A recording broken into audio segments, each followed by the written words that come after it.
Flowers in the Attic. The Origin star Hannah Dodd spoke exclusively with HL about exploring what really went down between Corrine and Christopher in the beginning, Bridgerton, and more. Corinne Foxworth doesn't have it easy inside Foxworth Hall, and her life is about to shift in a major way when Christopher arrives on Flowers in the Attic, The Origin. VC Andrews knows what Corinne and Christopher's crossing paths means for the future. Hannah Dodd is excited to watch it all unfold. Hollywood Life spoke exclusively with Hannah about Christopher's entrance on the show and getting to see what went down between them. She also opened up about the trauma within Foxworth Hall. Read our QA below. Lifetime has been adapting VC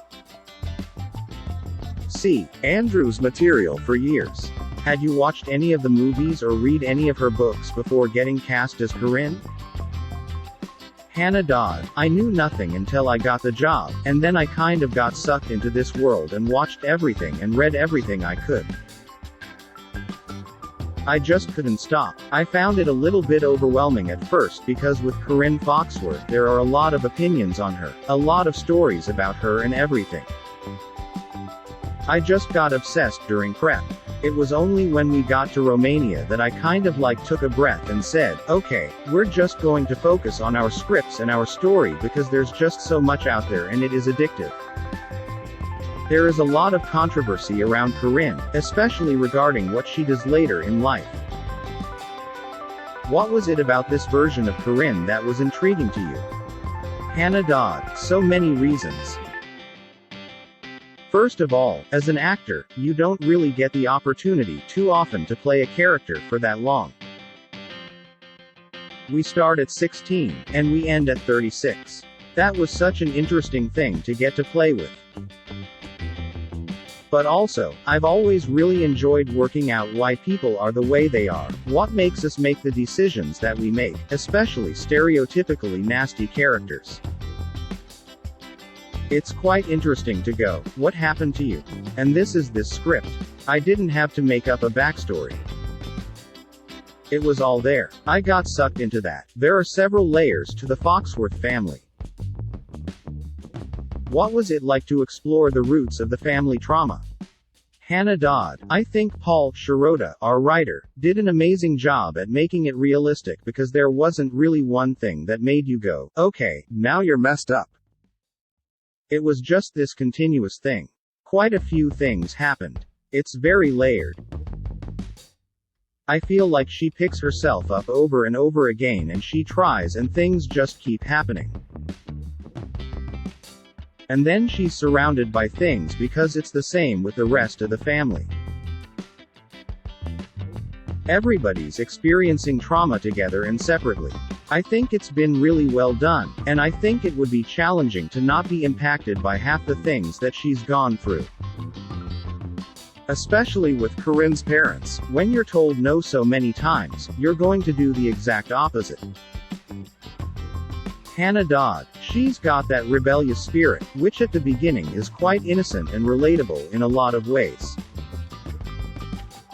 A lot of people have had arguments with their parents and have gone off and done the opposite thing. But also, I think that Foxworth Hall is such a dark place and all three of the children are really trying to reach out for things that make them happy. Unfortunately, those things aren't always the right things. Both Olivia and Malcolm have their flaws. Between Olivia and Malcolm, which one do you think impacts Corinne the most? Hannah Dodd: I would say Malcolm. I think Olivia is good and she tries. She loves her children so much, and I really dread to think what Corinne's life would have been like if Olivia wasn't in the picture. Malcolm's impact on Olivia also has an impact on Corinne, and the same with Joel and Mal. I blame Malcolm for everything. Corinne shows that she's not afraid to take risks when she poisons her father. Do you think there was a part of her that would have been okay if Malcolm had died? Hannah Dodd: I don't think personally that was her intention. I genuinely think that it was I just want to knock you out for a bit so that I can go out and do my thing. It's kind of scary that she didn't think the whole plan through, and she didn't think of the consequences fully. But I genuinely believe that there is, at that point, quite a lot of regret, guilt, and all of this stuff that you see afterward.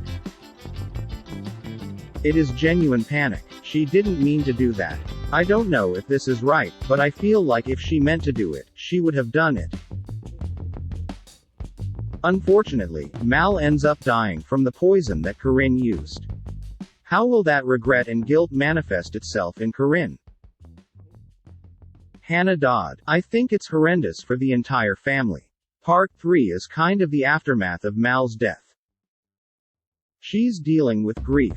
However, the thing that surprised me is that she is impacted by it, but I think she has this innate ability to go, I'm going to focus on the good. I'm going to move on. I'm going to live my life, which is a positive thing.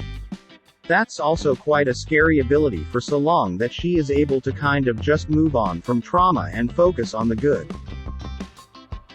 I think you'll see that in episode 3 everybody's dealing with this horrendous grief but trying to survive themselves as well. The ending of part 2 featured the return of Alicia, which means Christopher is on his way. What can you tease about Corrine and Christopher's first encounter? Hannah Dodd. I'm so excited for everybody to meet Christopher. I don't know what I can say without giving anything away. I want people to experience it, but you will be meeting Christopher. I think it will be really nice for people to actually see that story unfold because you've only ever really heard about it through her children's eyes and what they've been told, so it's nice to actually see what went down between them. I'm really interested to see the audience's reactions to that relationship. With Corinne and Christopher, there is the whole forbidden element since they are half-siblings. Was it tough for you to dive into that? Hannah Dodd. I had a conversation really early on with our producer and she said, you've got one of the hardest jobs because you guys have got to convince the audience to want this, and they're going to be fighting you every step of the way.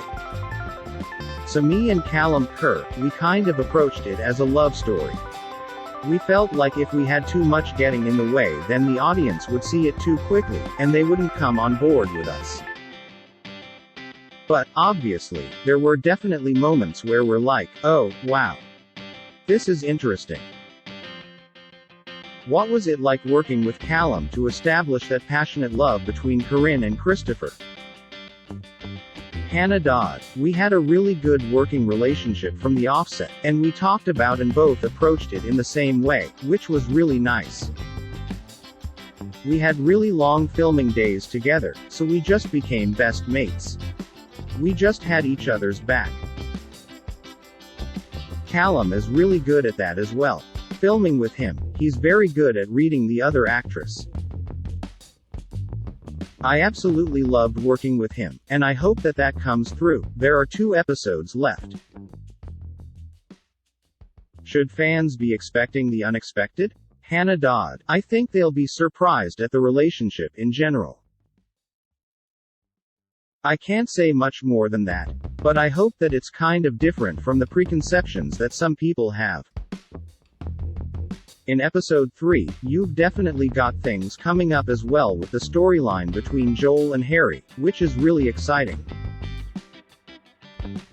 I don't think people will be expecting that. Things are about to kick off in episode 3, honestly.